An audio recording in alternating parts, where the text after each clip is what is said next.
One of the main reasons that the Spanish Empire was so profitable in South America was because of the silver mines. And these were known by indigenous people long before the Spanish Empire started to colonize Peru. Welcome to the Knowledge Archives podcast. We're a group of students on a mission to learn from as many different disciplines of knowledge as possible. I'm your host, Madhav Malhotra, and today I'm glad to be joined by Sarah Kennedy, a PhD candidate from the University of Pittsburgh in the US. Sarah is an archaeologist who focuses on studying marginalized groups in colonial South America, and specifically I'm going to ask her about her work today studying silver mines in colonial Peru and what they tell us about the history of indigenous workers at these mines. Thank you for joining me today. I'm really looking forward to this conversation, especially as it's this first one, diving into the past. And to get started with everything, I'd just love to hear a little bit about yourself, what you're working on right now, and how it is that you got started with this line of work. Great. Well, thank you, Mata, for having me on your show. My name is Sarah Kennedy. I'm a PhD candidate in anthropology at the University of Pittsburgh, which means I'll be graduating in May with my PhD in anthropology, specializing in archaeology. And my specialty is in South American archaeology and historical archaeology. So I combine historical methods with archaeology to look in the more recent past. So 17th, 18th, 19th century. And my dissertation, what I'm currently working on, looks at indigenous labor and knowledge in the silver refining industry in colonial Peru. And Peru, again, a country in South America. And I work really close to Lake Titicaca, if your listeners are familiar with that area of the world. And it's really high in elevation. So we're talking 12,000 feet or 4,000 meters in elevation. Mm-hmm. Yeah, and I think that when I first stumbled across your work, I just had so many different questions that I think I spent like 30 minutes just Googling things, including where it is that you actually work. So I think the first thing that I need your help with is pronunciation. So could you tell us the name officially of the excavation site that you were working at? Yeah, and so officially the name of the site is Trapiche Itapayuni. Trapiche means mill in Spanish, or sort of refining mill, and Itapayuni is the name of the river that's located near the site, and that's actually in the Aymara language, which is an indigenous language in Peru and Bolivia. Mm-hmm. How did you actually get started discovering this site? I literally could not find it anywhere on the internet, and I think you've been working over it for an extended period of time now. Yeah, great question. I'm from North America, right? And so I didn't grow up in Peru. I decided after college I was really drawn to South America. And so throughout my master's and PhD program, I was able to go to Peru and make contact with local archaeologists and also North American archaeologists that worked in Peru. And that's kind of how some of these sites become known, is just word of mouth. This site in particular, how I originally happened upon it was a few years ago. I think it was 2016. I was in this area of Peru near the city of Puno with some local Puno archaeologists and my advisor, who's North American. And we went out walking the entire day on this drainage, just sort of looking around for historic sites. And we found quite a few of these refineries, actually, that local people already knew about. We weren't discovering them, but we recorded them and took pictures of them. And this one I chose in particular because no one lives there currently. Some of these sites, they were built in the 17 or 1600s, and people have continued to live there, or they have their farms there or their animals there, which causes sort of difficulties if you want to excavate it. This site had just been abandoned. So it was sort of in this pristine 17th, 18th century mode. And so that was one of the reasons why I decided to work there. Hmm. I'm not entirely familiar with, colonial history in just South America in general. So what is the context behind which these mills are created? Yeah, I don't know how much your listeners know about South America. So North America, we think of like the French or the English coming as the early European colonists to North America. In South America, it was the Spanish Empire that came, at least to the Peru region, which is the western part of South America. And that started, the conquistadors sort of first started their foray around 1532 AD. And then the Inca Empire at that point was the main indigenous empire of this area that I'm sort of researching in. And so there's a prolonged battle between the Inca and the Spanish, and variety of infighting with the Spanish and civil wars that really didn't lead to Spanish colonial rule until, let's say, the 1570s or the 1580s. So that's sort of when my research takes place. I'm a little bit after that with the refineries, but one of the main reasons that the Spanish Empire was so profitable in South America was because of the silver mines that are in South America. And these were known by indigenous people long before the Spanish Empire started to colonize Peru. So that goes back to your question of indigenous knowledge of silver and silver mining in this area of Lake Titicaca. It goes back at least 2,000 years. People were mining silver in the exact region that I was looking at. So a deep history of indigenous metalwork. And once the silver was mined, silver is different than other metals like gold, where you can just sort of pan for gold and then you get it, right? Silver comes in ore in a form, so you either have to smelt it or do other processes like mercury amalgamation, where you use mercury to sort of bond with the silver and remove it from the rocks, the ore that it originally gets formed in when it forms in the Earth's crust.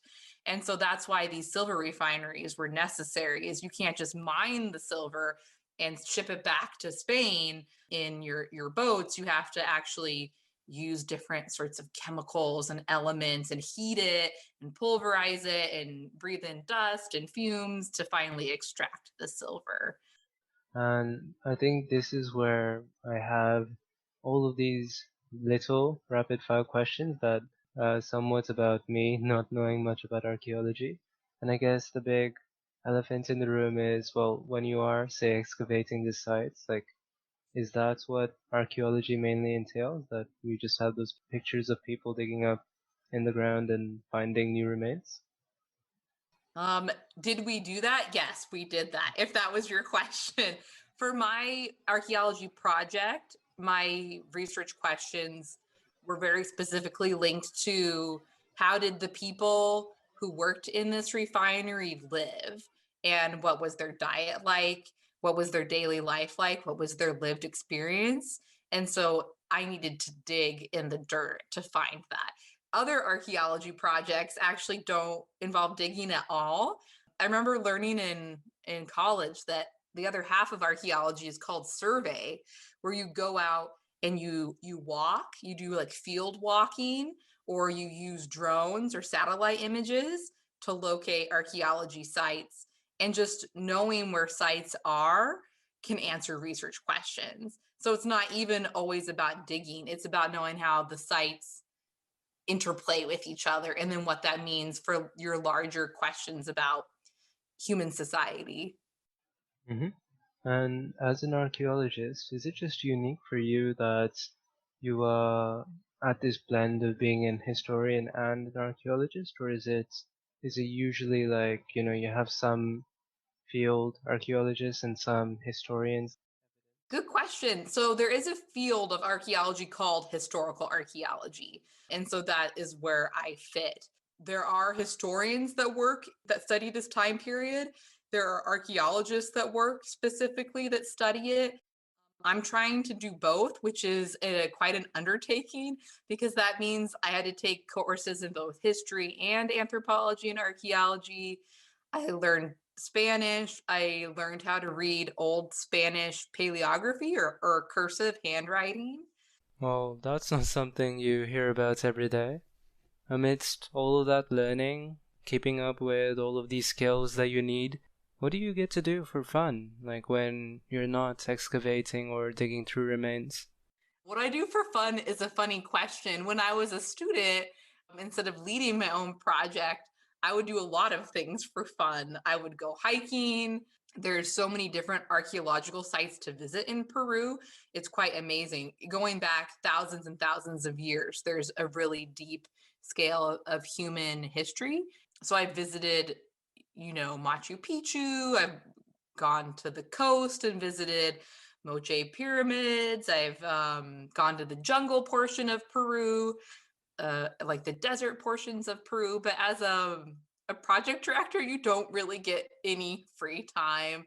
It was mainly like 5 a.m. to 11 p.m. because you have to get up, make breakfast, make sure your crew is fed, go do the whole excavation, come home, fill out your notes, make sure the crew is fed dinner, make sure all of your equipment is plugged in, download any of the data that you need to for the night, because in case your equipment dies the next day, you want to make sure you download it every night so you save it. Sometimes your project house might not have Wi-Fi, or it might not have a stable connection to Wi-Fi. Yeah, and I guess on weekends we normally do artifact analysis. So you'll dig during the week, but then the weekends are spent cleaning the artifacts, like the pieces of ceramic or bone that you find or metals, and then entering all of the information into databases. That sounds a lot less fun when you get into the details, I mean, but it's fun I for get. people who like that. I mean, I like that stuff, but Okay, well, hey, I think that I would never would have imagined that, so it's good context for perhaps someone who might be interested in archaeology and wondering, is it right for me? I guess the last tiny question I have, which I guess is not so tiny in the eyes of some people, is where does the money come from? that's a really great question. For my research, it comes from a society called the Wenner Gren Foundation, which is based in New York City in the United States. And it's a nonprofit that funds anthropology research around the world. Most of my colleagues who do archaeology are funded potentially by that organization, or in the United States, we have a National Science Foundation that will fund both dissertation, so graduate student research, and then full professor type research. And so my grant was $20,000, and that's the basic amount you'll get as an undergraduate. If you're a full professor, you can get grants that are, $50,000 or $100,000. It's not quite the same amount of money that you could get if you're in medicine or biology or physics or any of those fields, but it funds you to go abroad, and those funding institutions will pay for you to do work internationally as well. The Peruvian government doesn't have funds per se for international scholars, and even they don't have a lot of funds for Peruvian nationals as well. And so Peru, though, this isn't true for all countries, but Peru requires that any foreign archaeologist must work with a Peruvian archaeologist as their co-director, and then you must pay them a wage as well. And so it's a great way to work with colleagues in Peru and to make sure that they're also getting funding and appropriately paid. But the sad thing is they don't have a lot of funding like the United States or Japan or a lot of these foreign countries that come to Peru to work. So you see a lot of really large international archaeology projects. They do have some Peruvian projects, which is funded through their Ministry of Culture. Mm-hmm. Yeah, I think it's a little bit of a boring topic, something that most people don't talk about with the money, but I think it's very necessary to have any kind of discipline move forward. And From now, I'm unfortunately going to be asking some of the harder questions. So, first of all, how has the passage of time affected the way you approached your research? And how did you manage to work backwards through the historical records and data to accurately understand the past? Really great question. I think for people who don't know much about archaeology, initially we might think we can dig at a site and find really specific answers. Like this indigenous laborer slept in this bed and ate this diet. The harder thing about archaeology is that's not the case unless you're looking at human skeletal remains. And then, you should do an interview with somebody who does work with human skeletal remains because you can find out a lot about somebody from their skeleton. But for me, what I look at is sort of hour after hour and day after day of accumulation of debris that just falls to the ground and then we excavate it. And so your question was a great one in that how do you work backward from that? It's really difficult, not only in archaeology, but also in looking at the historical records as well, like you mentioned. And so for my site in particular, it was difficult because one of the reasons, like I said, I wanted to excavate there is it was this rural refinery. These are sites that aren't often studied. Archaeologists like to study often the tombs or the cities or the big sort of fancy sites because they get funding and they're also fascinating on their own level. But I wanted to study what happens sort of in these sites on the edge or the periphery of society. But that means that these sites also weren't listed a lot in the historical documents. And I had to sort of dig through various historical documents to even find other refineries that were located in this area of Peru. I remember reading this account of a trial of we can call him a conquistador who was accused of some type of insurrection against the Spanish crown. And it was, all about what he did or did not do. But if you read sort of just looking for specific words, he also owned a silver mine and he owned a few refineries. And so they were listed as his property. So in that document, I was able to find bits and pieces of where these refineries are located, who owned them at specific times. There was no bill of sale or very specific document that said this is the refinery. And in my refinery in particular, I never found information on it.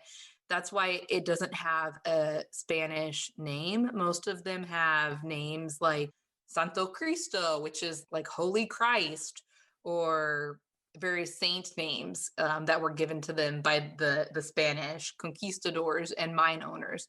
Mine just has the name that the local people call it today, which is that it's a mill and it's located by a river.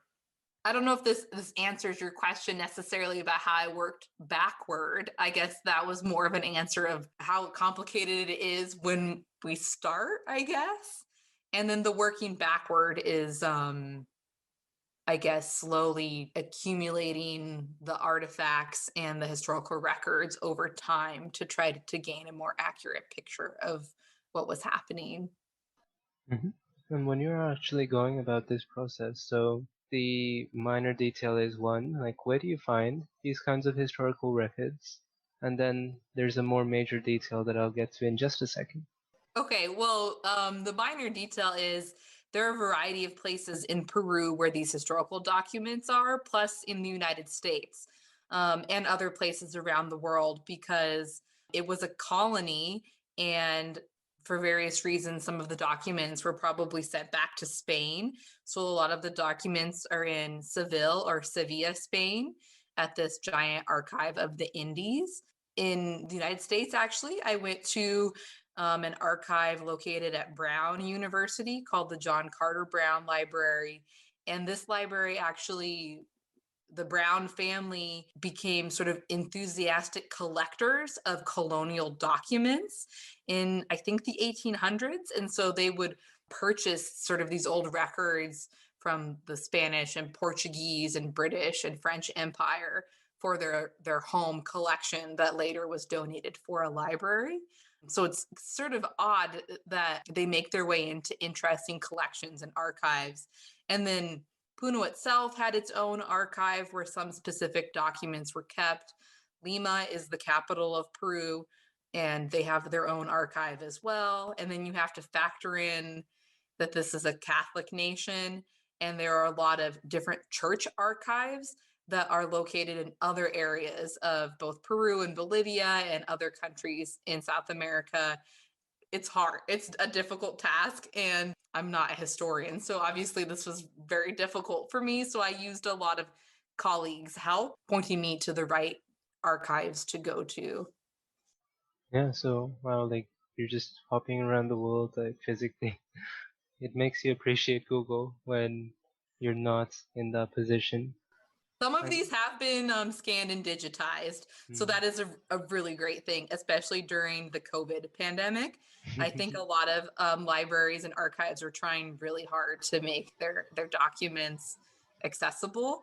And you could actually go to the archive of the Indies in Spain and look it up right now, or you can go actually after we're done talking and you can find a lot of original scanned documents. It's pretty great for free that's online.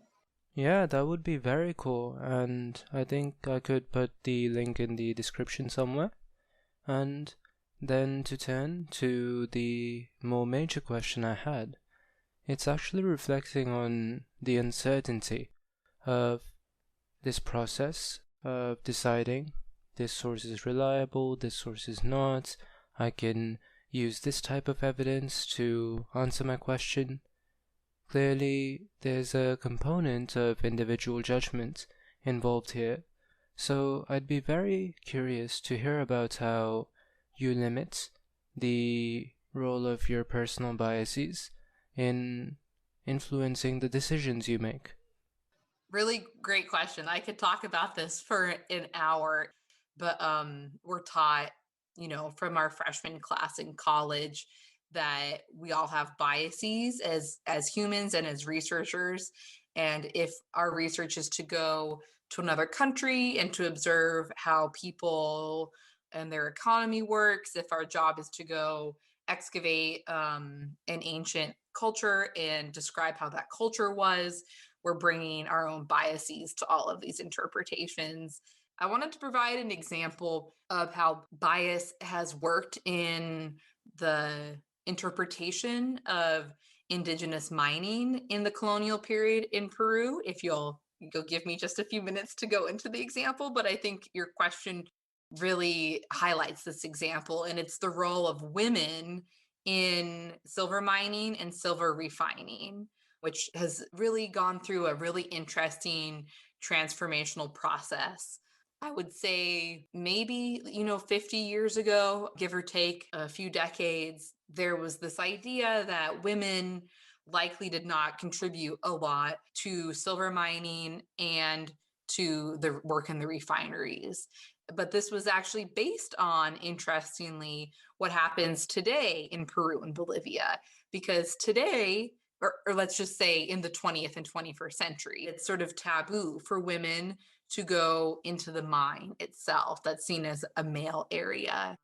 Bad luck or cave-ins or something bad will happen if women go in. And so a lot of historians and anthropologists and archaeologists took that and thought, well, if it happens like this today, it is very likely that a few hundred years ago, that was the same belief that was taking place. And it's probably likely that women really weren't working in these colonial mines and refineries. And even if women are sometimes listed in the documents, they don't show up as often as men in general because of just how the Spanish colonial government worked. And also they're sometimes only referred to by their husband's name or as a wife. So they're kind of missing from the historical documents. But over the last, 20 or 30 years of research, maybe even more recently, we have historians that are going through and re-examining the documents, and they've actually found a lot more mentions of women or what appears to be women, or they're even looking at different verbs that seem to be gendered in a female way because Spanish is gendered, and using grammar to identify, oh, these actually might be a woman's practice, sorting the ore in the refinery, for example. And so reading that in the last few years as I was doing my research, I thought, oh, well, I think my project could potentially shed some light on women, maybe in these spaces as well. And while I didn't find any smoking gun that was like, woman was here, I did find artifacts that were part of women's clothing, like pins, shawl pins, or like fasteners for a shawl that would go over somebody's shoulder that was only a woman's garment. We found jewelry. We found tools that are usually a woman's gendered activity, like spinning wool into thread. We found all of these at Trapiche Itapayuni as well. And so I think that's really interesting. You can see this trajectory of how biases come and go, and how the researchers try to fix the biases by re-examining sort of the documents or excavating in different ways. And I think that's maybe a long-winded example. Yeah, I think it's really intriguing how you use such different pieces of evidence to corroborate these new findings or interpretations of how women have the role that they do in the indigenous minds. And that change in our knowledge over time, that is what I finally want to wrap up with by asking, what are some open questions or unknowns that we still have in this topic of archaeology? Yeah, that's a great way to end. There's a lot in a really focused answer to that question. There's a lot we still don't know in general about even the refinery that I excavated at, right? We don't know its name, its official name. I don't know who owned it. I don't know the names of the people that worked in the refinery. I don't know how many of them were forced into the labor. I don't know how many of them were paid. I don't know how many of them were enslaved. I don't know how many were men or women. I don't know if any were children, because children also worked in these places. But we may never know. Those are the fine-grained detail that is often very hard to discover about the past. Some bigger questions that I'm interested in the area of Puno and Lake Titicaca. I'm really interested in this, in locating this early mining town that was near these refineries called San Luis de Alba. It was in the documents, they say it was occupied for just a few decades before there was this ethnic conflict between various factions of people living in Spain, people from northern Spain and southern Spain. And that the person in charge of the colony of Peru at the time, it was called a viceroy, it was sort of a delegate of the king, came to Puno, squashed the rebellion, and burned down the town, sowed the fields with salt, and people were no longer able to live there, and they moved to a different town. And there are all these stories and fables about this location. I think I would love to go back and do a survey where we would walk around the ground and just look for artifacts. That would be a really great project to do. But in general, the field of historical archaeology in Peru is really just beginning. It's a really new field, probably over the last 5 or 10 years. Most of the archaeology work in Peru has concentrated either on the Inca Empire or a lot of the more famous early civilizations in Peru. So I think if you look at, in general, archaeology in Peru and the Andean region of South America, there's just a lot we don't know in general about the colonial period of Peru. You know, what were the lives like for people? Was it truly sort of oppression? Like we talked about earlier, what were some of the key ways that indigenous people adapted to colonialism? What were some of their practices? And a really interesting field that's just about to take off, I think, has to do with Africans in Peru. So you could call that Afro-Peruvian archaeology. There's only 1 or 2 sites that have been excavated in all of Peru that we know had enslaved Africans. And the shocking thing that I learned recently was that the colonial capital of Peru is Lima. And I forget at what year this is, sometime maybe in the late 1500s. At least over half of the population of that city was Black. It's something that, in general, the history of Peru hasn't really come to grapple with yet, is that in their colonial period, they were, especially in the urban areas, they were a very large percentage Black population. And that's not really written into the history so much as the national history of Peru. So that is definitely a really interesting topic in the future. Wow, it is just incredible to hear about all of your knowledge in such specialized areas of the history of Peru. And I am just fascinated by seeing the potential that this field still has. So I'm sure that if we talked again in a year, I would probably be discovering yet again so many different things, and I'd really appreciate you taking the time to walk us through this ever-changing discipline. Thank you, Madhav. Thank you for having me. I really enjoyed talking to you as well.